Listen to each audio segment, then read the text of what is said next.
Saudari-saudaraku yang terkasih, dalam bacaan Injil kita dihadapkan pada misteri kerajaan Allah.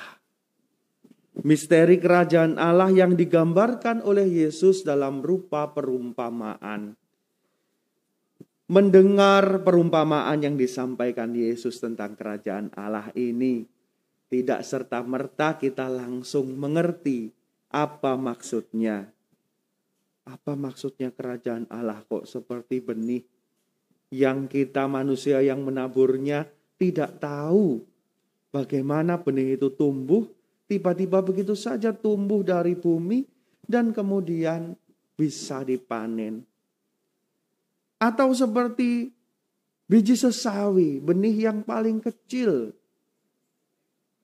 yang ketika ditaburkan ya paling kecil, sepertinya tidak bisa menjadi apa-apa, tetapi ketika tumbuh dia menjadi begitu besar di antara sayuran-sayuran yang lain, dan dia bisa menjadi naungan bagi makhluk hidup di bawahnya. Maka saudari-saudaraku yang terkasih, memang misteri kerajaan Allah kerap kali dalam hidup kita pun kita sulit memahaminya, sebab namanya misteri. Ada begitu banyak peristiwa dalam hidup yang kita nggak paham. Tuhan, kenapa peristiwa ini terjadi kepadaku? Tuhan, kenapa hal ini terjadi padaku? Mengapa kami harus mengalami hal ini? Bukankah kami mengikuti Engkau, Tuhan? Mana kerajaan Allah itu? Apakah kami tidak layak merasakan kerajaan Allah dalam hidup kami? Ada begitu banyak kesempatan, peristiwa, kejadian yang membuat kita mungkin bertanya-tanya pada penyertaan Tuhan. Saudari-saudaraku yang terkasih, berhadapan dengan misteri kehidupan semacam itu, kita hanya mampu tetap bertahan, tetap beriman bila kita memiliki relasi yang dekat dengan Tuhan. Kita mampu memahami misteri itu bila kita seperti murid-murid Yesus yang hidup selalu dekat dengan Dia dan mendengarkan setiap perkataan dan penjelasannya. Seperti yang dikatakan dalam Injil tadi, dikatakan bahwa kepada murid-muridnya lah Yesus menjelaskan, menguraikan segala sesuatunya.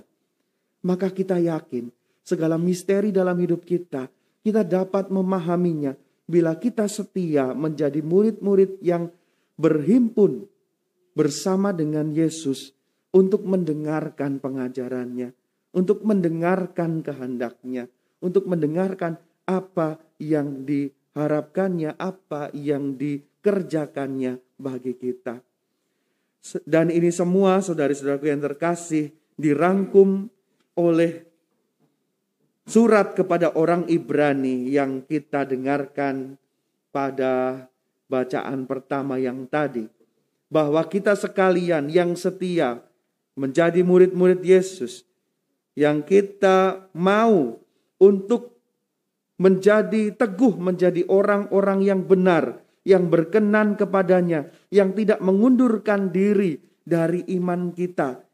Kepada orang-orang semacam inilah kita akan memperoleh keselamatan.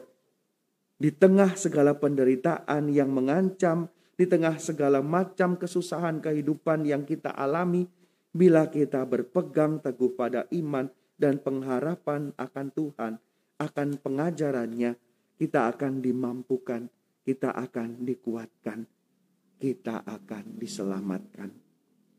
Semoga kita sekalian dengan mendengarkan sabda Tuhan hari ini, sungguh-sungguh dikuatkan dalam setiap pergumulan hidup kita untuk selalu setia menjadi murid-muridnya.